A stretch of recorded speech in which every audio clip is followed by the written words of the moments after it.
আজকে হঠাৎ আকাশে তাকিয়ে দেখি একটা প্লেন ধীরে ধীরে নিচের দিকে নামছে।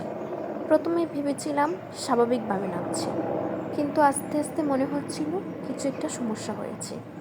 মুহূর্তের মধ্যে বুক ধড়ফড় করতে লাগলো। আমার চোখের সামনে বারবার ভেসে উঠছিল আমার দেশের, বাংলাদেশে ঘটে যাওয়া ভয়াবহ দুর্ঘটনার দৃশ্যগুলো।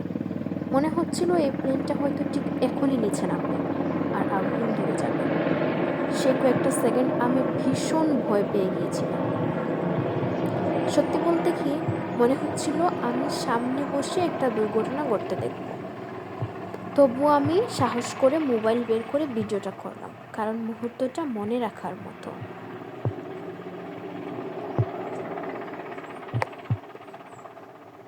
আলহামদুলিল্লাহ, শেষে কিছুই হয়নি। প্লেনটা নিরাপদে নেমে গেল, কিন্তু সেই ভয়, সেই কাঁপা অনুভূতি এখনও আমার মনে গেঁথে আছে।